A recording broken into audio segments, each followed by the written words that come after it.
Good morning. Welcome to the First Universalist Unitarian Church.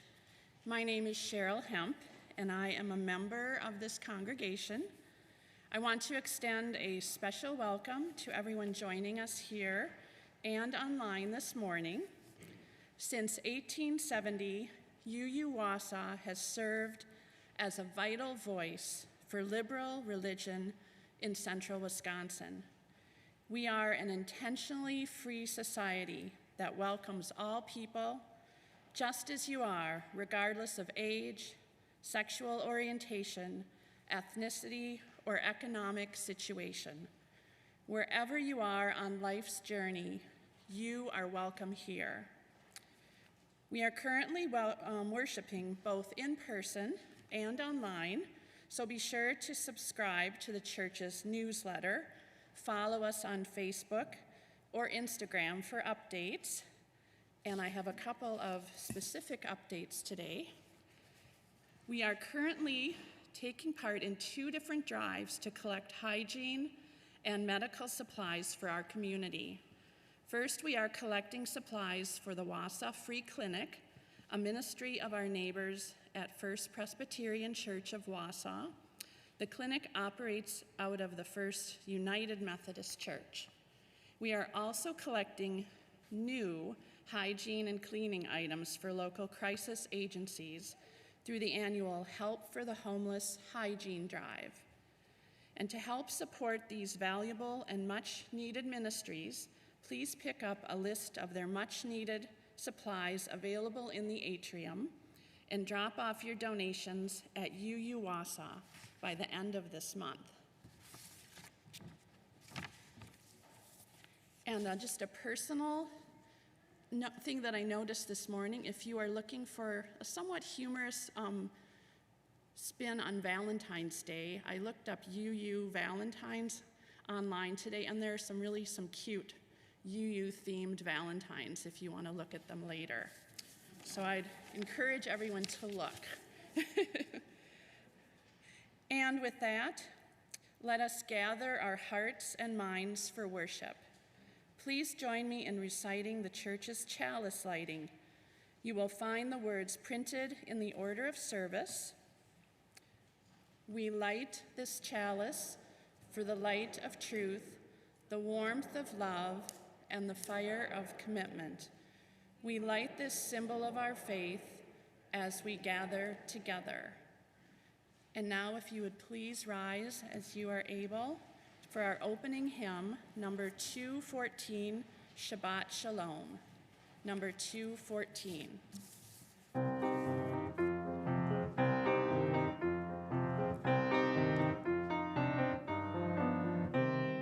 Shabbat Shalom, Shabbat Shalom, Shabbat, Shabbat, Shabbat, Shabbat Shalom, Shabbat Shalom, Shabbat Shalom, Shabbat, Shabbat, Shabbat, Shabbat Shalom, Shabbat, Shabbat, Shabbat, Shabbat Shalom, Shabbat, Shabbat, Shabbat, Shabbat Shalom, Shalom, Shabbat Shalom, Shabbat, Shabbat, Shabbat, Shabbat Shalom, Shabbat Shalom, Shabbat Shalom, Shabbat, Shabbat, Shabbat, Shabbat Shalom. If you would, please remain standing for our affirmation. You'll find the words in your order of service. The words begin, "Love is the doctrine of this church. The quest of truth is its sacrament, and service is its prayer. To dwell together in peace, to seek knowledge and freedom, to serve human need, to the end that all souls shall grow into harmony with the divine. Thus do we covenant with each other." In our doxology.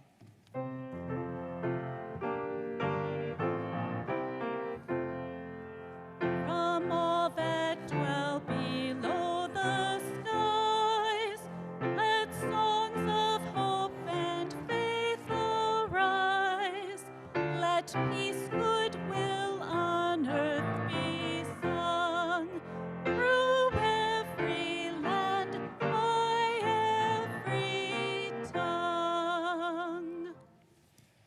be seated. Good morning. It's very nice to see so many of you on such a cold Wisconsin winter morning. Our congregation is blessed to have welcomed 10 new people into membership. So this is a ceremony that honors the occasion and also honors the memory, the work, the effort of this congregation of people both living and dead. So this ceremony is but a moment in the life of our congregation. And our congregation is a living stream of history. Our strength, our vitality, and joy comes in part from our roots, those who gave life to the congregation from its founding 152 years ago until today. Before we call upon the new members of this church, I want us all to take a moment and pause and be silent.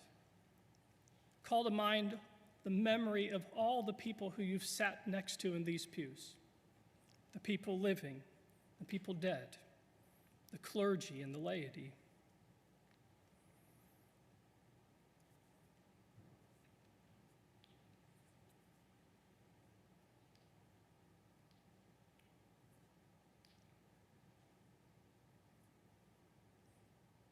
I will now read the names of the 10 members who joined our church in 2021.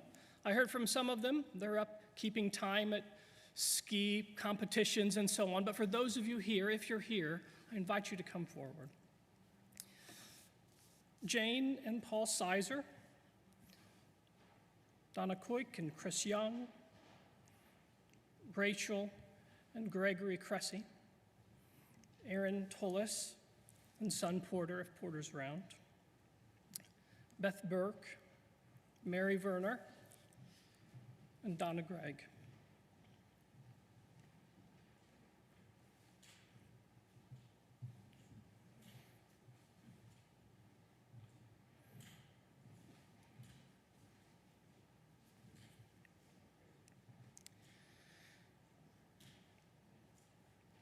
As we balance between our past and future, the roots that gave this congregation life and the story we are all still writing, may we know ourselves not only as people of joy and gratitude, but also as a people of memory and a people of honor. So I ask the congregation to please rise and join me in reciting the words of covenant that will bind us to our newest members, and then it will rebind us to our fellows, living and dead. You'll find the words in the gray hymnal, number 728.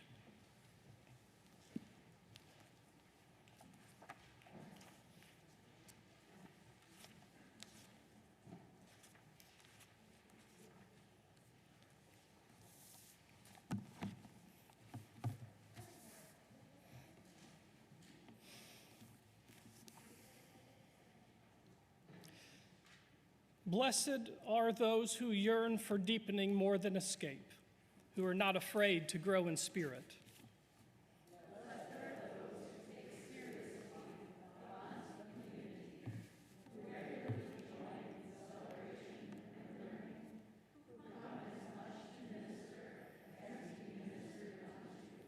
Blessed are those who bring their children, who invite their friendships to come along to join in fellowship, service, learning, and growth.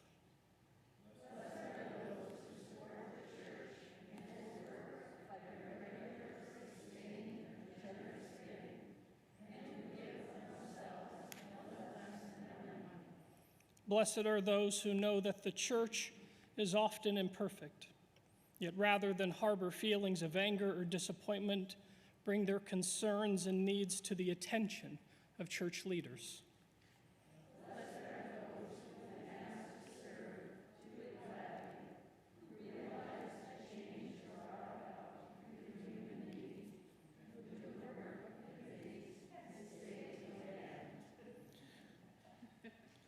Blessed are those who speak their minds in meetings, who can take and give criticism, who keep alive their sense of humor.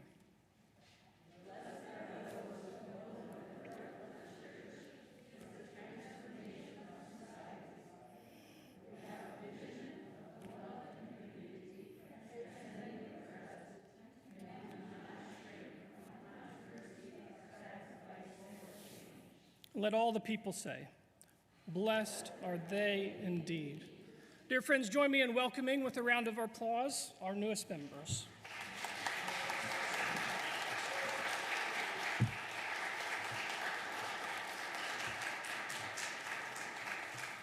You're welcome to take a seat as we sing our children to their classrooms with our children's song.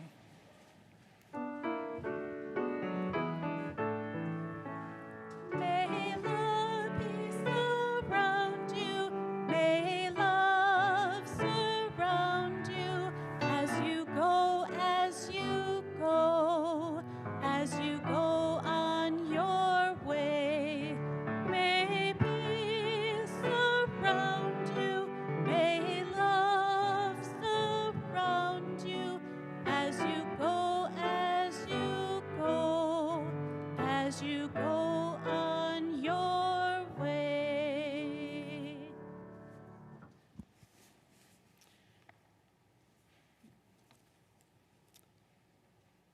The words for our offertory. Let there be an offering to sustain and strengthen this place, which is sacred to so many of us, a community of memory and of hope, for we are now the keepers of the dream. The mission and ministry of UU Wausau is made possible by the generous support of its friends and members. Rather than pass a plate at this time, we've placed an offering basket in the back of the sanctuary for you to drop a gift in. You can also stop by our website, uuwausau.org, to make a one-time or reoccurring gift with your credit or debit card. Thank you so much for your support.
I invite everyone to join me in a spirit of prayer and meditation.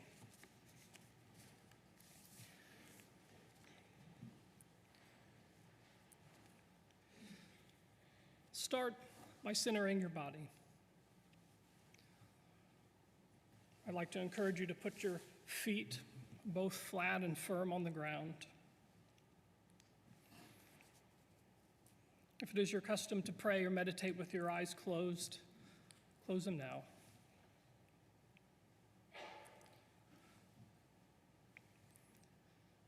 And take a moment to scan your body from head to toe. The air on the top of your head, your shoulders, any aches, the warmth in your belly, and the seat beneath you. Let us journey into silence with these words. Spirit of healing and compassion, we know that there are many people for whom this life is not good news. We pray that those who are poor will one day feel their burdens lift, that those who hunger will be filled, and those who weep and mourn will know the joy of love in their hearts. We know that healing is a mystery, a weaving of hope, an opportunity and courage that overcomes the fraying, tearing force of wearing down and running out, a victory for order over chaos. We know those who need help, healing for their bodies or their spirits, their relationships or their finances, their homes and communities. We lift up those we love and pray for healing, and those whose pain and fear and loss we have not felt ourselves but know about. Hear now our prayers for those in pain and need and for ourselves. Now, dear friends, let us call to mind all the joys and sorrows in our lives, and let us meditate on them in silence together now.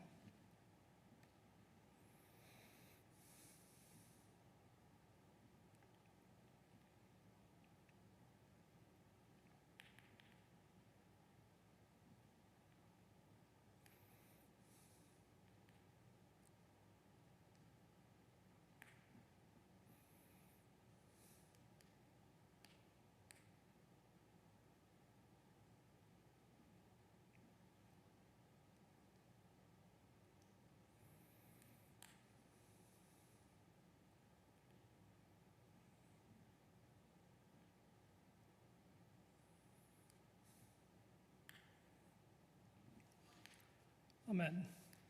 Please remain seated for our prayer hymn number 18, What Wondrous Love.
This morning's reading, I'm going to read to you from an essay by the Unitarian theologian who taught for a number of years at Harvard Divinity School. He was a northern Midwesterner, came by way of Minnesota, found himself in Massachusetts, and taught for a long time there in Cambridge. If you want an image of him, he was short and fat and bald and always smiling. So imagine a guy like that whenever I read this section.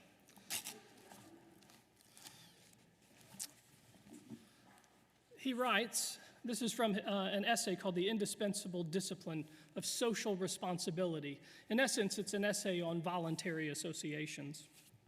JLA writes, human sinfulness expresses itself then in the indifference of the average citizen who is impotent, so idiotic in the sense of that word's Greek root, that is privatized, as not to exercise freedom of association for the sake of the general welfare and for the sake of becoming a responsible person. Ernst Trollix has made a distinction that is of prime significance here. He distinguishes between what he calls subjective and objective virtues. Subjective virtues are virtues that can be exhibited in immediate person-to-person relations. Objective virtues require an institution for their expression. Thus, from the larger human perspective, we can say that the isolated good man or woman is a chimera. There is no such thing as the good person as such.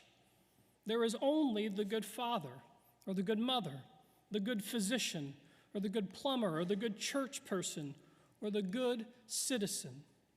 The good person of the subjective virtues, to be sure, provides the personal integrity of the individual.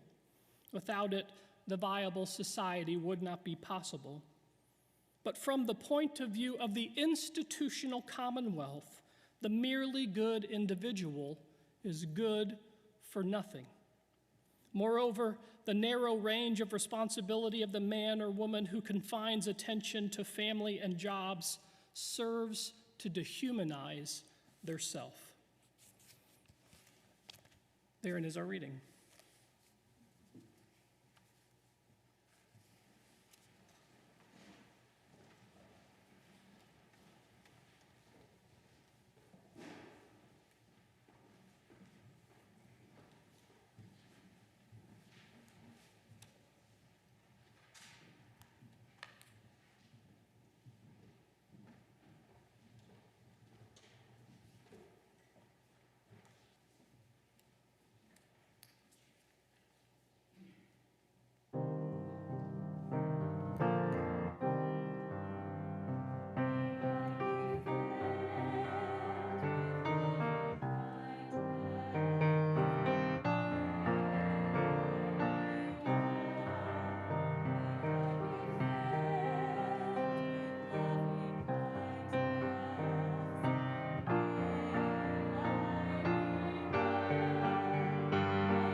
So about 5 years ago, a Wausau business group invited me to a luncheon that was arranged so that the city's religious leaders could mingle with the city's business leaders. The topic of conversation went something like this: how can businesses be guided by ethical, moral principles that attract and keep customers? Now, I'll be perfectly honest with you, I could have cared less.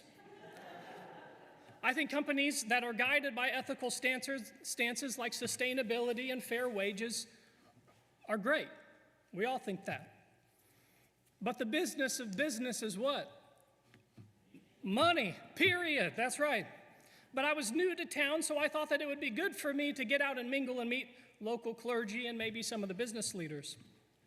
Now, apparently, clergy and business leaders were about as interested in this conversation as I was, because aside from me, there were only two people who showed up: another clergyman and a representative from the business group who hosted the meeting itself. So we gathered at a top secret downtown location over a plate of cookies and coffee. And we started off, like most conversations do, we chit-chatted about kids and sports. But business people, if you don't know this by now, business people do not waste time. And so he cut straight to the chase. The businessman said something to the effect that 95% of the revenue generated at Wausau's downtown businesses occurs between Monday through Saturday. Whereas revenue on Sundays, much to the dismay of the Chamber of Commerce and especially the business owners, was absolute rubbish. So hearing this businessman's woes, I was even less interested than I was when I got there. At this point, the coffee was lukewarm, and I had already sampled every flavor of cookie in the entire establishment. But I did not want to appear rude and leave early, so I stayed. And so I asked this businessman, and I said, "What do you think clergy, people who have dedicated their lives to studying ancient texts and languages that nobody on earth speaks anymore, people who lead organizations that are literally designed not to make a profit, what do you think we can teach you about making money?"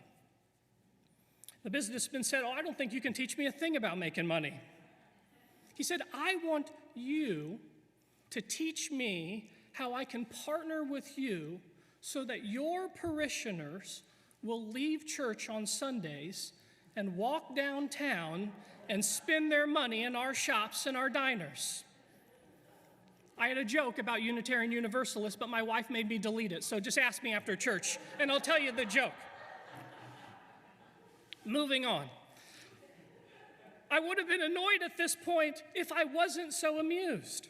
I kept thinking about that Simpsons episode where Bart and Homer, they nearly destroy the local church when they shoot a rocket accidentally into the sanctuary. So Mr. Burns, Springfield's sinister businessman, he shows up at one of the board meetings, and he very generously offers to cover all of the remodeling costs if he gets to call the shots. And like a good church board, they vote unanimously to let Mr. Burns cover all the costs.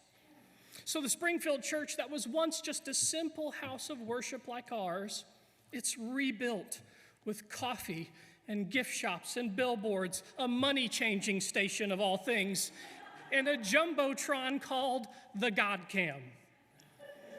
And so Bart's sister Lisa, who by my lights is probably the most UU character on all of TV. But anyways, so Bart's sister Lisa, she is appalled by what she sees, all this consumerism, and so like a good UU on TV, she leaves Christianity entirely and converts to Buddhism. And Richard Gere is her teacher, by the way. So it was soon apparent that my fellow clergyman at this business meeting, he didn't come like me for coffee and free cookies. This guy came for ideas. And here's what he said to me. He said, "Brian, you and I are a dying breed.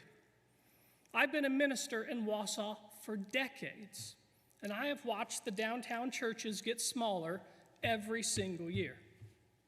And we don't have Monday through Saturday to make up for Sunday's woes like all these shops and diners." Here's the point that he made that caused me to sit upright. He said, these are his words, "I give it 25 to 50 years before half of Wausau's churches are bought up by mega churches or developers that will turn our quaint little sanctuaries into coffee houses and apartment buildings." Let that sink in. So rather than cite statistics that you can easily find on Google, I'll say this. It's something you all know. Organized religion in America is changing. Now, our church is blessed with relative stability when you compare it to other churches, and not just churches here in Wausau. I have colleagues who pastor UU churches throughout the nation, and they haven't netted a new member, some of them in half a decade. This morning, we welcomed 10 new members. So deciding to join and therefore belong to a church is, in a word, it's strange. Right? Most things you join, they give you something in return. Think with me for a moment. The country club gives you golf and prestige. The YMCA, it gives you swimming pools and exercise equipment. And a supper club, it cooks you dinner. In exchange for money, they give you something tangible. But when you join a church, you don't get anything tangible. Honestly, the church is probably the worst business model in the universe. I want you to think with me for a minute how bad the model is. We tell people that in order to join the church, you have to take classes on religion, you have to study the church's history on weeknights, no less, when you were tired as a dog, and then we make you promise to give us money. And then if that's not bad enough, by the time you take all the classes and you make good on the money you promised and sign the membership book, you find out that you are going to get nothing in exchange. In fact, not only do you get nothing, we then turn around and tell you that actually we're going to need you to join a board or a committee or teach or clean or play music or answer the phones or help with the accounting or hire and fire people or unclog the toilets and settle disputes and protest in the streets and get sober and cover someone's funeral expenses and preach sermons for free. And by the way, you'll do this around a lot of people that you like to be around, but there will be a handful of people who will drive you nuts. That's the model. You give us the money, you do the work, and you get nothing to show for it. We don't even give you a lapel pin. So why do you join a church? Now, I'm going to give you my 2 cents worth this morning, but that question is better answered by the members of this congregation, the people you're sitting next to. Now, I've known this service was coming since I planned it late last year, and as often happens whenever I know a service is coming up, I tend to see news stories that seem as though that they were written for the occasion. And so last Sunday, I read with interest David Brooks' column in the Times about the fracturing in American evangelical Christianity. So decades of controversies have unfortunately caught up with American evangelicals. Now, I don't know if many of you know this or not, but as a boy, I was raised in a conservative, charismatic, and evangelical branch of Christianity. We had our own camps, our own colleges, our own schools, our own seminaries, even our own businesses. Now, here's a cautionary bit. Many people like to talk about evangelicals, but speaking as someone who lived it, I need to let you know that most people seem pretty ignorant about evangelicals and what they actually believe. And here's the point I want to make. I would encourage you to think of yourself as being in that category if you've never actually practiced it yourself. I make that point because religion, like art, like food, like Aristotle's philosophy, or which Beatles album is the best, it cannot be summed up with assumptions. It's Revolver, by the way, but anyways, you have to dive in, followed by the White Album. But here's the other point. You have to dive in and you have to live it before you can properly diss it. What's happening in evangelicalism is nothing short of a revolution. It spawned a movement that's seeing droves of evangelicals decamp for atheism, agnosticism, progressive Christianity, or other religions entirely. This revolution actually now has a name, thanks to my wife for tipping me off to this. It's called ex-evangelical. Now, here on the liberal side of Protestantism, we might feel somewhat smug about this. But you see, Brooks's story could have just as easily been written about the Unitarian Universalist Association, which has its own controversies and addictions and blemishes. Not to mention droves of people who leave our churches or choose not even to join them. And these reasons aren't entirely unlike the ex-evangelicals. I tend to think that American religion now faces headwinds, the likes of which I would compare to 1517, when Martin Luther nailed 95 gripes to the front door of his local church. Now, Luther's act would spark the Protestant Reformation that led to other reforms like the Radical Reformation from which our spiritual ancestors would emerge. You see, what Luther wanted was he wanted the Catholic Church to stop selling backdoor tickets to heaven. But you see, our ancestors came along and they said, Mr. Luther, I see your bet, but I want to raise you the eradication of bishops, the eradication of popes, and we want a church totally divorced from the state. We want a church by the people. We want a church for the people. And so outcasts, Puritans, people who believed that women should and can be educated, that no humans should and can be owned, that creeds aren't necessary, that God's love has no boundaries, all those ideas that are so commonplace to us today are the result of a religious revolution. And our 250-year-old experiment in liberal Protestantism is facing a new Reformation. And what comes of it is up to you. No bishop is going to help you. No pope. No tax dollars. That is the path we chose to walk. And so in Brooks' article, he quotes the religious scholar Karen Swallow Prior before making this point.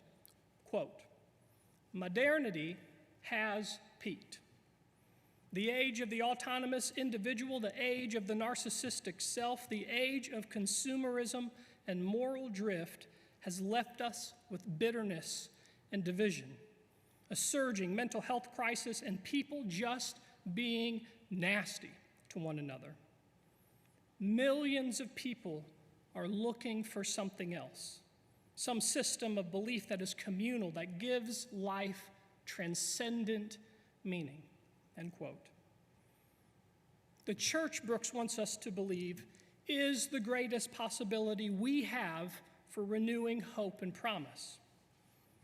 Now, being UUs, I know that there is a segment who recoil at words like transcendent because by definition, transcendence assumes there is something that surpasses the ordinary, that there is something beyond the limitations of the material universe. Now, I choose to call this transcendence God. Other people choose to call this transcendence the spirit of life, and some of you might choose to call it absolutely nothing at all. And I'm good with that. But on some level, isn't it true that some things really are transcendent? Think about it with me. I mean, you cannot walk out the doors of this church and bring me back 1 ounce of measurable love. The best thing you can do is you can point to expressions of it. You can show me cooks in a soup kitchen, or lovers holding hands, or a child laying on her dad's shoulder. But love is beyond mere physical human measure. Now, I could cite personal examples of transcendence probably for hours, but I'll share a couple more that I've heard people in this church share with me. Some in this church tell me that they can feel being loved by someone who has died. If one of your fellow congregants said that to you, would you call them crazy? People have told me that they have been completely alone and isolated, surrounded by the woods, and somehow they felt in their heart to be seen for who they truly are for the first time. Would you tell that person they need medication? Of course you wouldn't. Now, let me give you a negative example of transcendence because I think it helps get us to the point. So, in Ralph Waldo Emerson's essay, Self-Reliance, he writes about how there is a self in us that we cannot touch, but that it's there, and it makes demands, and it is very hard to please. He writes, quote, "At home, I dream of Naples.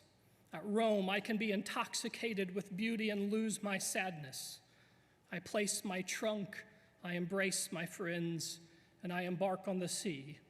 And at last I wake up in Naples, and there beside me is the stern fact, my sad self, unrelenting, identical, that I fled from."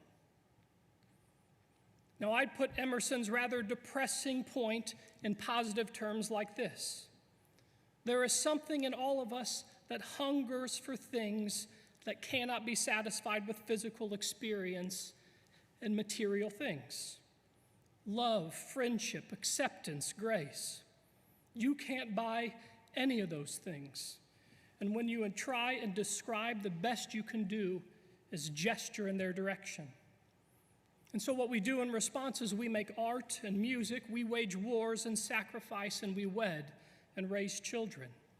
All of this in the name of love. And even with all that good stuff, the concept of love, it tends to just slip away. As St. Paul says, love is seen to us as though through a glass darkly. And so the question I started this sermon off with this morning is, why join a church? As we've seen, there's hardly anything tangible you get for belonging to a church. Sure, you're going to get some potluck food from time to time. Maybe you're going to get some hand-me-down skis or a jacket, or if you're lucky, some free babysitting. But ultimately, when you join a church, what do you get? In St. Paul's letter to Timothy, he describes the church, quote, as the household of God. Now, before my atheists tune out and start scrolling Facebook or whatever you do, let's remind ourselves how Paul defines God. Paul says elsewhere in his letter, what? He says, God is love, full stop. So when you join a church, you join a household of love. What Paul is saying is that the mystery of the church exists in the very structure of our community. The mystery of the church is the warmth that you find in others. It's in the relationships you nurture and mend and tend. That is what St. Paul tells the church is. Notice that he doesn't say that the church is a set of dogmatic principles. He also doesn't say that the church is reserved for atheists or agnostics or Buddhists or Christians or Democrats or Republicans or even dog lovers. The church is a household of love. And in this household, by the way, we don't practice relativism or anything goes. We don't even practice pluralism and expect you to believe all the things others do and don't. Our church is the continuation of an ancient family with minds on fire with the principles they embraced, with wills committed to the necessary forms of action and a desire to nurture in ourselves a willingness to choose like-heartedness over like-mindedness. All of us are finite. Our perceptions are limited and distorted. But when we enter into communion with another, we give and receive help in accord with our weakness. And in so doing, we bless and we are blessed through the giving and receiving of compassion and love. Church is a terrible business model, but it's survived wars and schisms because just when we think we have it all figured out, it slips from our hands, and it turns to us and it says, I need you to build a new household of love. That, my friends, is what it means to belong to a church. Amen. Please rise now in spirit or body for our closing hymn, number 131, Love Will Guide Us.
You can give from deep within you. You can change the world with your love. Love will guide us. Peace has tried us. Hope inside us will lead the way on the road from greed to giving. Love will guide us through the hard night.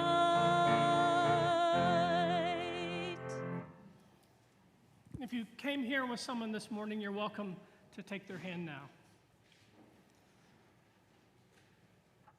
May the truth that sets us free, and the hope that never dies, and the love that casts out fear, may it lead us forward together until the day spring breaks and all shadows flee away. You're welcome to relax, have a seat, and enjoy the postlude. I'll see you soon.